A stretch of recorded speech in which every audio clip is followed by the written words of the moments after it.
So a lot of people are asking for a story time on who's responsible for my diagnoses. Um, if you don't know, I am 22 years old. I was diagnosed with HIV in August of 2023 at 21 years old. I'm gonna get into it with y'all. So I was 21. It was March of 2023 when I got my last STI and HIV test, and that was negative.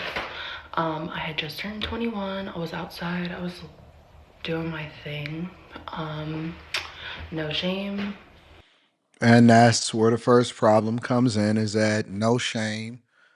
Literally, this is why I say that shaming works, that we need to be tougher on our daughters, on our sons, on the people in the culture and the community. And everybody keeps saying live and let live. Nah, because every day I walk past you, I could walk right next to you, and you could be something that's completely different than what I thought you was. And so if you want this epidemic to stop spreading, and which is spreading in a lot of these major cities, a lot of y'all are running to these cities so that y'all can let it all hang out and do your thing, and y'all let these people get out when they're younger. And it's unfortunate that then we have to find out ways in which we got to be reactive instead of being proactive by holding each other accountable of how it is that we doing things. And this is one of the ways in which being in a marriage and or committed relationship saves you from the things that you thought made sense outside. You ain't missing nothing but the devil. Your grandmother and your mother was right about that. You ain't missing nothing but the devil. And I always like to give credit to the content creator. So, of course, I'm going to be linking back to the person in the description of the video, regardless of whether I agree with them or not. But we reacting to this in real time. So I don't know what to expect. I'm just going based off of what I see. It is what it is. But anyways, there's 3 people that I needed to tell from March to my diagnosis in August. And I'm gonna get into each of the people. Okay, so the first person we're gonna go back to. But the first person I met in April, and I had seen him probably once, twice a week, every week for maybe, let's say 2 months. So April, May, June, right? Okay. So the first person I had met in April, and I had been sleeping with him on and off, like just as a situationship from April to May These and June, situationships gonna right? have We'll y'all call him crash out. Tom. And then I had met someone, and like we were more serious. I was with him from June to July, but it didn't last long due to just like issues. And the third person that I needed to tell, I had been with him from July to when I had been diagnosed in August. So we'll call them 1, 2, and 3 in this scenario. So keep in mind the first person, I had been with him from April to June. It may be April to late May, to be honest.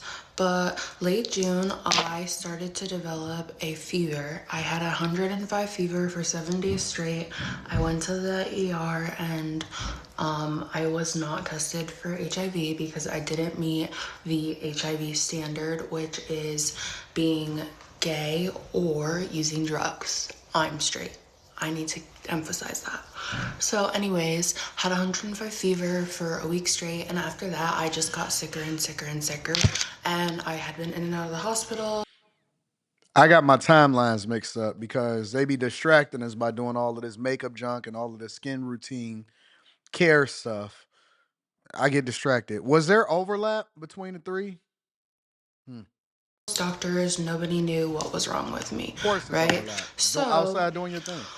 we get to August, I'm in the hospital. I finally figure out that I'm HIV positive. I have to make 3 Wonder if you different phone stopped. calls to 3 different people because I obviously, as hard as that was, I'm not gonna not tell these people because 1, they need to protect themselves, get tested, and I It's don't want to crazy. put someone else at risk. And 2, I want to know who's responsible, so I give their names to the Department of Health, obviously, and then I contacted them personally because I wanted to tell them. Now, I had 3 different reactions to my diagnoses, and I'll get into that. So the first reaction, he was sympathetic, he was so kind, like nice, and he was kind of confused. Like, I was like, okay, like, you need to go get tested, like, blah, blah, blah, blah, and he was kind of lost, like, what does all of this mean? Like, what is HIV? Like, I'm just confused. Like, he was very, like, kind of immature to what was going on. But I also had no clue about this before, so it was fine. I guided him in the right way. He got tested, provided me negative results. The second person was my boyfriend at the time. I bet you he was over there like, oh, once he found out what it is and once he got tested and he got the negative results. I mean, I don't know if he actually had negative results. We don't know. You know what I'm saying? We just going by our word. We don't know what happened and none of that stuff. But let's assume that everything that she's saying, for the sake of this conversation, in this whole thing, that is 100% true. I know that guy was probably that was a reality check, life change. He probably turned his life over to God, hopefully, or at the very least, he decided that he wanted to strap up going forward. I could imagine that that guy was probably like, "Yo, everything is gonna be different from now on." If you didn't have the education before you started getting boxed, I bet you do now. And see, this is the reason why I think that it's call me a lame as much as you want. I'm okay with that. Lames live long, prosperous, financially successful lives. They don't go to jail. They don't have to worry about scares. They don't have these issues. Oh, man, God has protected me and kept me safe my entire life. Let's get into guy number 2, I guess. This is crazy. He treated me so bad. Barely asked if I was okay when I was in the hospital, didn't check on me. You ain't my wife? When I was in the hospital, I literally had to find somewhere for him to get tested. And this man was on the phone yelling at me, talking about, oh, I don't have health insurance and like, who's gonna pay for this? Like, it was all about him, and like him being scared. Never comforted Yeah, if he me. was Like, he was scared. just like, God Forget told you. me I'm that worried he was about not me. meant I to be don't my know you. boyfriend. You ain't And my that girl. was like a blessing in itself. At that time, it like upset me. I was devastated by that a little bit because like I had just been stigmatized and like, Don't it was nobody hard. care about you. But I'm this is what worried I about really want to talk myself. about. This third person, okay? This third person, um, one night called him and I asked him, looking back now, at the time I had been in the hospital for literally 5 days, hadn't even seen the sunshine. So I just wanted to like get off the phone, do this conversation and get off the phone. I call him and I said to him like, hi, I've been diagnosed with HIV. And the first thing this man said to me was, oh, I'm so sorry to hear that. What's your treatment plan? In that moment, like we talked for a little bit after that. Like he was like, "Oh, I'm here for you," blah blah blah, like XYZ. But he asked me what my treatment plan was. Why would you ask me what my treatment plan was unless you already had an understanding of HIV, right? So in the hospital, in the state that I'm in, I hate the these videos Department where of they doing Health all of will this call stuff. you. They called me while I was in the hospital. They will call you and ask who you came into contact with, and they will ask for your sexual partner's first, last names, addresses if you have them, date of birth, whatever. Some of y'all don't know who the person is that y'all sleeping with. You don't know that. You don't even know if that's their real name. You don't even know if that's their real name. Y'all just seeing it through, big dog.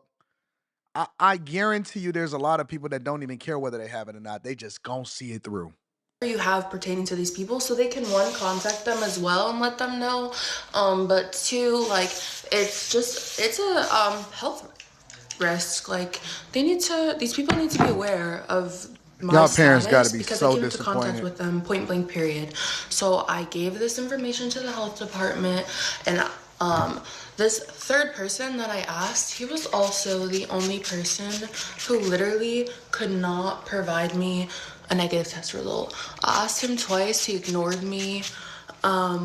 He randomly disappeared in July. I started getting sick in June, and in July, he randomly disappeared and moved to Texas. Like, he called me and was like, Wonder if he in Houston. everybody, everybody in Atlanta, everybody that came from San Francisco, everybody from New York, everybody that's out here in these streets, they decided that they wanted to move to Texas. Stay away from Texas, bro.